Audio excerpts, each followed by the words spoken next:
Western Front, Northern France, September 1944. Dawn breaks low and gray over a country road that was never meant to carry war. Mist hangs just above the hedgerows. The earth is soft from overnight rain. Then the sound begins. Engines. Not tanks, not artillery. Engines in their hundreds. A column stretches beyond sight, headlights hooded, bumpers splashed with mud. 6x6 trucks grind forward in steady rhythm, their canvas backs heavy with fuel, ammunition, rations, spare parts. Each vehicle moves with purpose, neither rushed nor hesitant, as if following an invisible current west to east. American soldiers sit behind the wheels, some barely out of training, some veterans now. Their hands are stiff from the cold, their eyes fixed on the road. They drive through villages still smoldering from retreating German units, past wrecked panzers that ran out of fuel days ago. German officers watch this movement through binoculars and reconnaissance reports. They note it, they register it, but they do not yet understand it. They have prepared for tanks, they have prepared for bombers, they have not prepared for this. Because what rolls across France in the autumn of 1944 is not just an army, it is a moving industrial system, and it is about to decide the fate of the Western Front. The story of how this force came to exist begins long before these roads filled with trucks. The assumptions of war. When German military planners looked west in the late 1930s, they believed they already understood modern war. Their confidence was not abstract, it was earned on battlefields. In September 1939, Poland collapsed in weeks. In May 1940, France, Europe's strongest army on paper, fell in 44 days. The Wehrmacht moved faster than any force in history, combining armor, aircraft, and infantry into a single striking instrument. Blitzkrieg was not just a tactic, it was a philosophy. Speed shattered resistance, encirclement broke armies, logistics followed behind, largely by rail, feeding short, violent campaigns. German generals internalized the success too deeply. The Wehrmacht was never fully motorized. Despite the image of mechanized war, most German divisions still depended on horses. Even in 1941, over 600,000 horses moved German supplies eastward into the Soviet Union. Trucks existed, but they were numerous models, often civilian, frequently incompatible with one another. Spare parts were a constant problem. Fuel was always scarce. German doctrine accepted these limitations. War, as Berlin imagined it, would be decided before logistics became decisive. Railways mattered, depots mattered, trucks were secondary. This belief shaped how German planners viewed potential enemies. Britain was an island power, dependent on shipping. The Soviet Union was vast but backward. And the United States, should it ever fight, was seen through a distorted lens. Before 1941, many German officers underestimated America not out of ignorance, but assumption. The United States was wealthy, yes, industrial, certainly, but also distant, unblooded, lacking tradition. Its army ranked 17th in the world, smaller than Portugal's. In German war colleges, America was discussed more as an economic factor than a military one, a supplier, a manufacturer, not a battlefield force capable of sustained land warfare against a continental power. That view hardened after early German victories. When the Wehrmacht rolled into France in 1940, it captured intact rail networks, fuel depots, and industrial centers. Logistics were seized, not built. This reinforced the belief that wars could be won by striking fast and living off captured infrastructure. The invasion of the Soviet Union in June 1941 began to strain this worldview, but even then, lessons were selectively absorbed. Operation Barbarossa exposed German logistical fragility almost immediately. Roads dissolved into mud, rail gauges were incompatible, Trucks broke down faster than they could be repaired. Fuel shortages immobilized units at critical moments. Yet many German commanders blamed geography, weather, and Soviet sabotage, not systemic weakness. The solution, they believed, was victory. Once Moscow fell, once the campaign ended, the problem would resolve itself. It never did. By 1943, Germany was fighting a defensive war on multiple fronts under constant air attack.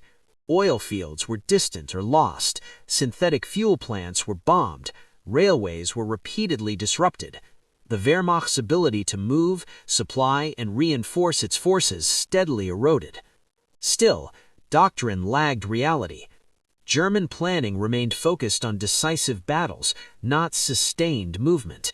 Supply columns were expected to keep pace, but they were not designed to do so under persistent air attack or across hundreds of kilometers of ruined infrastructure. And, critically, German intelligence continued to misunderstand the nature of American mobilization. They knew the numbers. Factory output reports reached Berlin. Spreadsheets on production statistics were alarming, but figures on paper did not translate into operational imagination. The German army understood tanks, it understood artillery, it understood aircraft. It did not yet understand systems. When the United States entered the war in December 1941, German planners assumed time favored them. America would need years to train soldiers, transport them, and coordinate large-scale operations. Even if American equipment arrived, German officers believed battlefield experience would compensate. They assumed American forces would fight like British forces had in 1940, cautiously, dependent on set-piece operations, vulnerable when supply lines were stretched. What they failed to grasp was that American industry was not merely producing weapons, it was producing movement. Not just tanks, but the means to keep tanks advancing. Not just divisions, but the arteries that fed them. This misunderstanding would persist into 1944, even as American troops landed in Normandy. German generals still focused their attention on armor concentrations, air superiority, and beachhead containment. Behind the front lines, something else was forming. An army whose true strength did not sit at the tip of the spear, but rolled continuously behind it. To understand how that force came into existence, it is necessary to look across the Atlantic, away from the battlefield, and into the factories, planning offices, and transportation doctrines of the United States itself. The industrial answer to distance. When the United States entered the war, it faced a problem no European power could escape: geography. America was separated from its enemies by oceans. Any war it fought would be an expeditionary war, not weeks, not months, years, across thousands of miles. Every bullet, every ration, every gallon of fuel would have to be moved, first by ship, then by rail, then by road. This reality shaped American thinking long before the first soldier landed in Europe. In the interwar years, the U.S. Army had studied logistics not as an afterthought, but as a discipline. The lessons of World War I were still present. In 1918, American forces in France had relied heavily on French rail and infrastructure. That dependency was not forgotten. By the late 1930s, American planners assumed that in the next war, infrastructure might be destroyed, captured, or insufficient. Mobility could not depend on existing systems alone. The solution was standardization. American industry did not produce the widest range of equipment, it produced the most consistent. Trucks, in particular, became a focal point. Instead of dozens of models, the U.S. Army emphasized a small number of designs, built in enormous quantities with interchangeable parts. The most important of these was the 2.5-ton 6x6 cargo truck. Known officially as the GMC CCKW, it would become the backbone of Allied ground logistics. It was not glamorous, it was not heavily armored, but it was reliable. It could carry men, ammunition, fuel, bridging equipment, and spare parts. It could operate on poor roads. It could be repaired in the field with mechanics with minimal tools. Between 1941 and 1945, the United States produced more than 500,000 of these trucks alone, and they were only part of a larger system. American logistics doctrine emphasized flow. Supplies were not stockpiled at the front and then waited upon. They moved continuously in planned streams, from ports to depots to forward units. Movement itself was protection. If a route was cut, another was opened. If a bridge fell, engineers rebuilt it. This approach required scale, and America had it. Factories were converted at unprecedented speed. Automobile plants turned out trucks instead of sedans. Tire manufacturers ran around the clock. Oil refineries expanded. Assembly lines were optimized not for craftsmanship, but for volume and consistency. Equally important was training. American soldiers were trained not just to fight, but to move. Drivers learned night navigation, convoy discipline, and rapid maintenance. Engineers practiced bridge construction under simulated fire. Quartermasters tracked tonnage, fuel consumption, and route capacity with mathematical precision. By 1943, this system was already operating across North Africa and Italy. It was tested in harsh conditions, under air attack, across mountains and deserts. Mistakes were made, bottlenecks occurred, but the system adapted. When planning began for the invasion of Western Europe, logistics were placed at the center, not the margins. The Allied High Command understood that landing divisions on the beaches was only the beginning. Keeping them supplied would decide the campaign. Artificial harbors were designed. Ports were targeted not just for capture, but for rapid repair. Road networks were surveyed months in advance. Truck units were organized into dedicated transportation commands, separate from combat formations, with their own command structures and priorities. German intelligence observed these preparations. They noted the numbers. They reported the scale. But interpretation lagged. German commanders still believed the decisive phase would occur near the beaches, that once the Allies were contained, supply issues would choke the advance. They assumed that destroyed ports, bombed railways, and cratered roads would slow any breakout. What they did not account for was the American willingness to replace rails with rubber. As Allied forces pushed inland after Normandy, rail networks lay shattered by months of bombing. Ports were damaged. Fuel shortages threatened to stall the advance. The response was not to wait. It was to drive. Tens of thousands of trucks were reassigned from reserve roles into continuous convoy operations. Roads became lifelines. Traffic control units managed flow with military precision. Maintenance teams worked along routes day and night.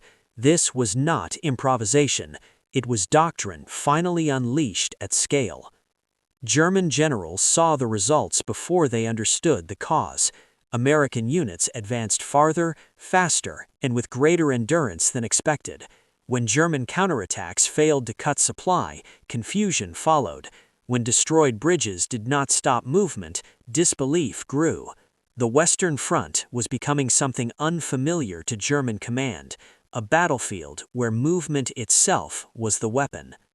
To grasp how deeply this miscalculation cut, it is necessary to look at the war from multiple angles at once, from the driver's seat, from the staff map, from the enemy's field reports, and from the silent arithmetic of tonnage and fuel. That is where the story turns next. They were not infantry. They were not tank crews. Many would never fire a shot in anger. Yet by late 1944, American truck drivers were among the most exhausted men on the Western Front. Most were young. Many had been civilians less than a year earlier, delivery drivers, farmhands, mechanics. They trained quickly, learned to read maps under blackout conditions, and were sent into a war that did not pause for rest. Convoys moved day and night. Drivers slept beside their vehicles when they slept at all. Fuel trucks were prime targets for German aircraft and artillery. Road junctions were shelled. Mines littered shoulders. Wrecks were pushed aside to keep traffic flowing. Discipline was absolute. Spacing between vehicles was enforced to reduce losses. Speed limits were ignored when necessity demanded it. Breakdowns were repaired on the shoulder or abandoned entirely. For these men, the front was everywhere. There was no safe rear. Letters home rarely mentioned fear, but diaries did. The monotony of motion, the tension of night driving with no lights, the knowledge that stopping could be more dangerous than moving. German soldiers noticed them first as noise, then as inevitability. No matter how many trucks were destroyed, more appeared. The American advance did not surge and stall. It pulsed, steady, relentless. And behind that rhythm were human beings, hands numb on steering wheels, pushing the war forward mile by mile. The German army respected machines, tanks, and aircraft to find its early victories, but trucks were seen as support, not strategy. American doctrine disagreed. The GMC CCKW was designed for war, not adapted to it. All-wheel drive, high ground clearance, modular components, it could haul nearly 3 tons over broken roads and still be running hours later. Fuel variants carried thousands of liters of gasoline. Maintenance trucks carried entire workshops. Wreckers recovered damaged vehicles under fire. Equally important was interoperability. Parts were shared across units. Tires fit multiple models. Engines could be swapped. This reduced downtime and multiplied endurance. Where German truck units struggled with mismatched fleets and spare shortages, American transportation units operated like factories on wheels. Technology did not replace tactics, it enabled them. An American division could outrun its German counterpart, not because it fought better, but because it moved longer without stopping. German defense relied on anticipation, hold key terrain, delay the enemy, counterattack when supply lines stretched thin. This worked, until it didn't. American mobility altered the tempo of war. Units bypassed strongpoints rather than reducing them. Fuel and ammunition followed close behind, allowing continuous pressure. Roads became axes of advance. Crossroads became objectives. Speed denied German commanders time to react. German reserves, short on fuel, often arrived late or not at all. Orders assumed delays that no longer existed. The battlefield expanded beyond the front line. Supply routes became combat zones. Movement itself became maneuver. This shift was subtle at first, then overwhelming. German generals did not lose battles all at once. They lost the ability to choose where and when to fight, and that loss began on the roads. The remaining angles lie deeper, in German command rooms, in enemy field reports, and in the psychological weight of facing an opponent who never seemed to slow. In German headquarters, maps were dense with symbols, unit markers, arrows, fuel estimates scribbled in pencil. What was missing was movement.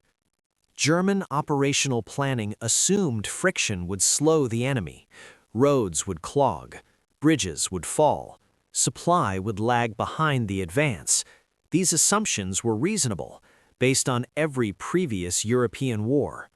But American logistics did not behave like European logistics. German intelligence reports in late summer 1944 repeatedly noted the volume of Allied road traffic. Convoys were described as continuous, uninterrupted, beyond previous experience. Yet these observations were treated as symptoms, not causes. The belief persisted that Allied advances were temporary overextensions, that once fuel ran low, momentum would collapse. Counterattacks were planned on that expectation. They failed. Commanders such as von Rundstedt and Model faced an enemy that did not pause to regroup in predictable ways. When one axis stalled, another advanced.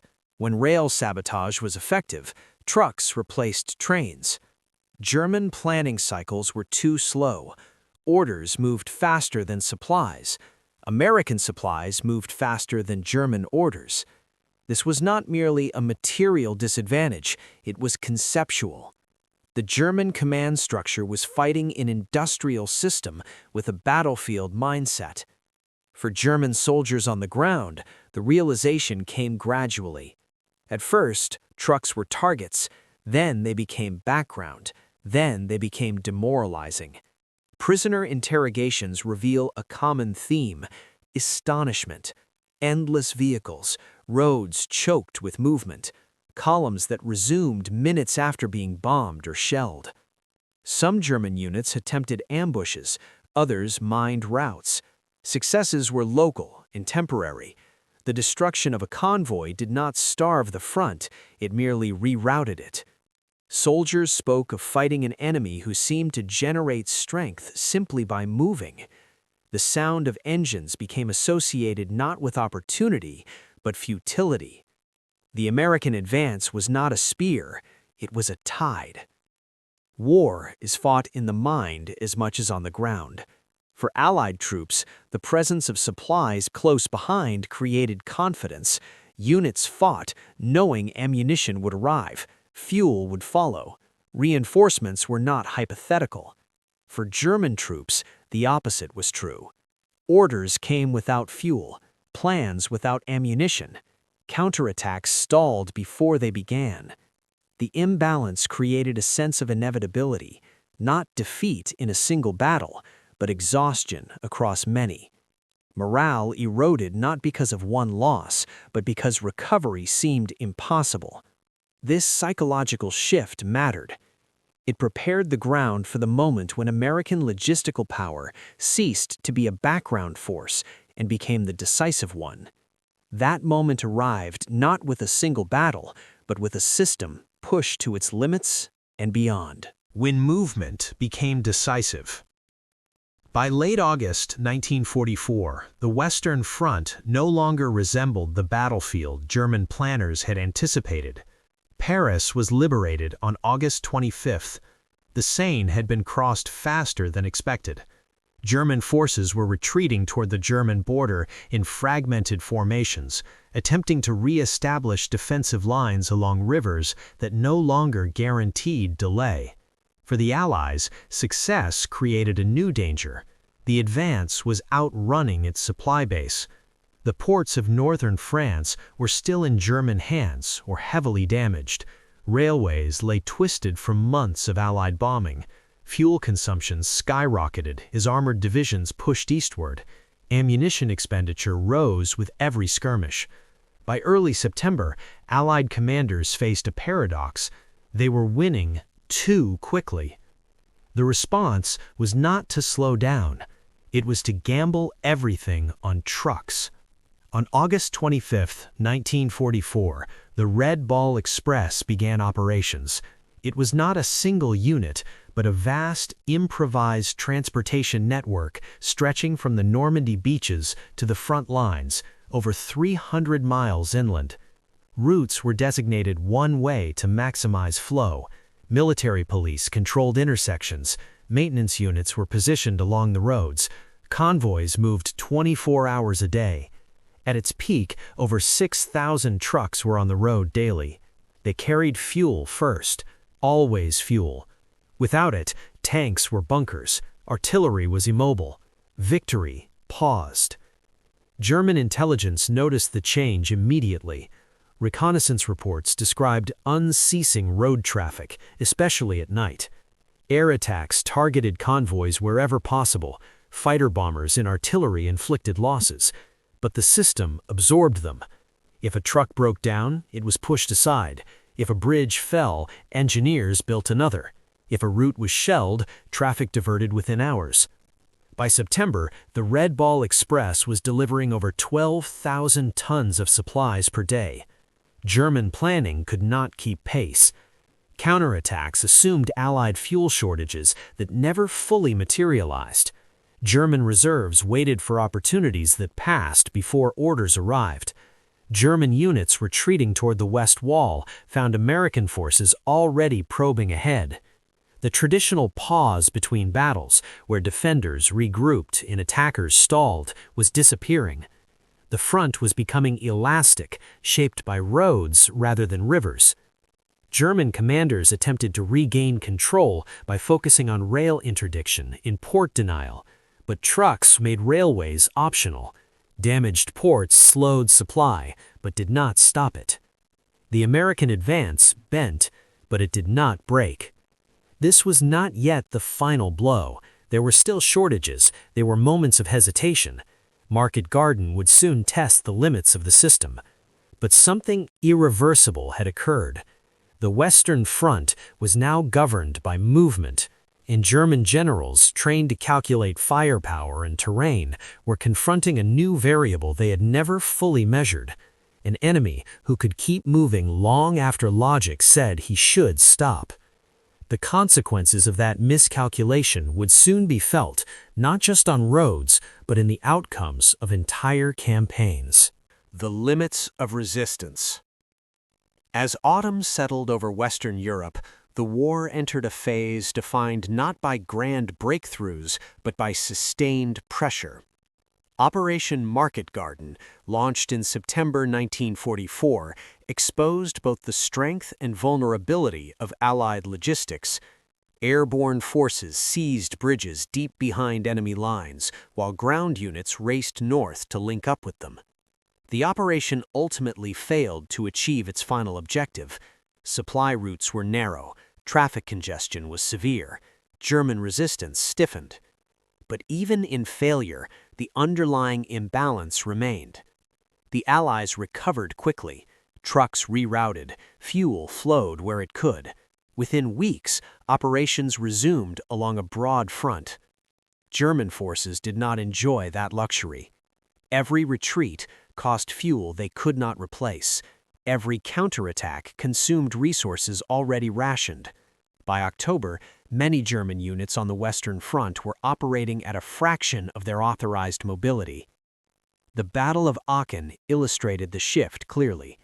American forces did not rely on a single decisive assault. They applied pressure continuously, rotating units, maintaining artillery fire, and keeping supply lines active even under heavy resistance. German defenders fought fiercely, but relief units arrived late, under strength, or on foot. In Lorraine and along the West Wall, similar patterns emerged.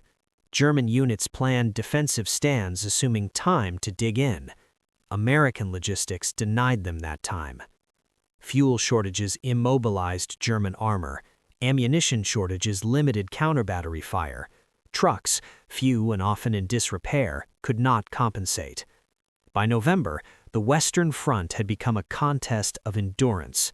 On one side, an army whose supply lines stretched across an ocean but functioned with mechanical precision.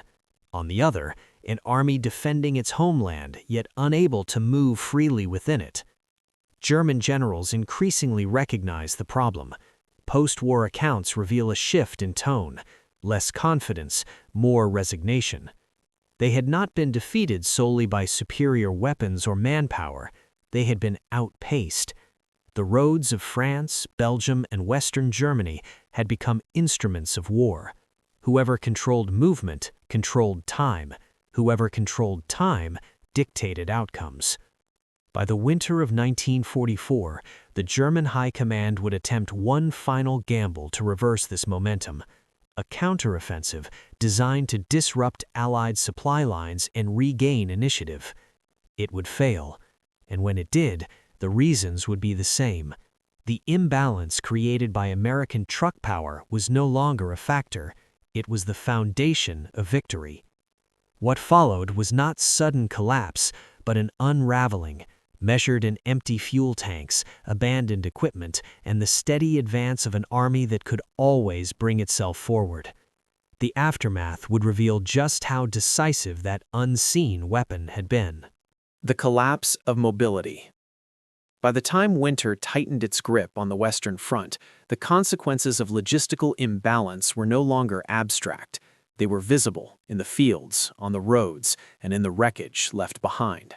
German units retreating from France and Belgium abandoned thousands of vehicles, not because they were destroyed, but because they could not be fueled. Tanks sat intact, their guns still operational, their crews forced to disable them with explosives before marching east on foot. Artillery pieces were spiked, half-tracks were pushed into ditches. Captured German reports from late 1944 repeatedly referenced the same limitation, Bewegungsunfähigkeit, inability to move. American intelligence officers noted the pattern quickly. Interrogations of prisoners revealed units receiving orders to counterattack without fuel allocations. Divisions existed on paper, but not in motion. The Ardennes offensive in December 1944 was Germany's last attempt to reverse this reality. Its objective was not merely territorial, it was logistical. By striking toward Antwerp, German planners hoped to sever Allied supply routes, capture fuel depots, and force a pause in American operations. Initial success masked deeper weakness. German spearheads advanced rapidly at first, benefiting from surprise and poor weather, but fuel shortages emerged almost immediately. Captured Allied fuel stocks became objectives of opportunity rather than bonuses. When those stocks were missed or destroyed, entire formations stalled. American truck convoys adapted, routes shifted, supplies were redirected south and west. Within weeks, the bulge collapsed. The imbalance reasserted itself. By early 1945, Allied forces advanced into Germany itself. Roads that once carried German columns now carried American ones. Supply dumps followed close behind the front. Engineers repaired bridges faster than they could be demolished. German resistance continued, but it was increasingly static. Units defended where they stood, not where they planned. Counterattacks became rare and localized. Strategic maneuver was no longer possible. The Western Front had become a one-way system. American logistics reports from this period read less like wartime improvisation and more like industrial schedules. Tonnage delivered per day, fuel consumption curves, vehicle maintenance rates. War had become arithmetic. German generals, forced to confront this reality, began to reassess their assumptions. In post-war debriefings, many acknowledged that Allied logistics, particularly motor transports, had been underestimated. They had expected shortages. They encountered abundance. The consequences extended beyond the battlefield. German cities fell not only to firepower, but to isolation. Supply routes could not sustain defense. Reinforcements could not arrive in time. Defeat came not as a single collapse, but as an erosion of possibility. Yet the full significance of American truck power would only become clear after the guns fell silent, when historians and soldiers alike began to trace how victory had truly been carried forward. Reckoning and legacy.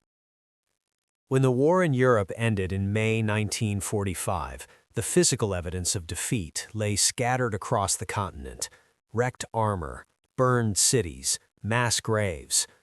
But alongside the ruins were roads, widened, reinforced, scarred by tire tracks that stretched from the beaches of Normandy to the heart of Germany. In Allied archives, the numbers told a quiet story. Millions of tons of supplies moved by road, hundreds of thousands of trucks kept operational through standardized maintenance and constant repair. Entire armies sustained not by proximity, but by flow. German post-war analyses reflected a shift in understanding. Former commanders acknowledged that while air superiority and armored strength were decisive, they were made effective by logistics. Several noted that German doctrine had failed to appreciate the strategic role of motor transport at scale. The Wehrmacht had built plans around decisive battles. The Americans had built plans around endurance. This distinction mattered. American logistics doctrine did not aim for brilliance, it aimed for reliability. It assumed friction, it planned for loss, and it compensated with redundancy. Trucks were destroyed, routes were bombed, bridges fell. The system continued. In the years after the war, military theorists revisited the Western Front with new emphasis. Roads replaced rails in strategic thinking. Mobility became synonymous with sustainment, not just maneuver. The lesson was institutionalized. Modern armies would no longer measure strength solely by divisions and firepower, but by how far and how long those forces could be supplied. The American truck became a symbol, not of speed or aggression, but of persistence. For Germany, the reckoning was harsher. The underestimation of American industrial and logistical capacity was not a minor error. It shaped strategic decisions from 1941 onward. It encouraged risk, it delayed adaptation, it fostered false expectations of collapse that never came. By the time German commanders recognized the scale of Allied logistical dominance, it could no longer be countered. Fuel shortages could not be wished away, standardization could not be improvised, production could not be scaled under bombardment. The war had moved beyond tactics, it had become a contest of systems, and one system, rolling on rubber tires, had proven unstoppable. What remains is not just a military lesson, but a reflection on how wars are truly decided, not in moments of drama alone, but in the quiet, grinding movement that carries armies forward long after the headlines fade. That reflection brings the story to its close. The quiet roads of victory. When the last shots faded along the Western Front, silence returned to the roads. Engines cooled, convoys halted, tire tracks filled slowly with dust and rain. What remained was not a monument, not a single battlefield that could contain the story of victory. It was a network. The German army had entered the war believing that speed and decisive battle would outweigh all else. It believed wars were won by breaking the enemy's will at the front, and for a time, that belief seemed justified. But the war changed. On the roads of Western Europe, a different truth revealed itself. Victory belonged not only to those who struck hardest, but to those who could continue moving when others could not. Not to brilliance alone, but to persistence. American truck power was never meant to be heroic. It did not seek the spotlight. It carried no medals. Yet it transformed the battlefield by removing its limits. Distance ceased to protect defenders. Time ceased to favor delay. Shortages ceased to decide outcomes. German generals underestimated this force because it did not fit their experience. It did not look like a weapon. It looked like support. And that misjudgment proved fatal. Modern warfare would remember the lesson. Armies would measure themselves not just by strength at the front, but by depth behind it, by the ability to sustain motion across broken ground in all conditions without pause. The roads that once carried supply convoys now carry memory. They remind us that wars are not won only in moments of fire and fury, but in the steady, unbroken movement that makes those moments possible. In the end, the Western Front was not decided by who advanced fastest, but by who could keep advancing the longest.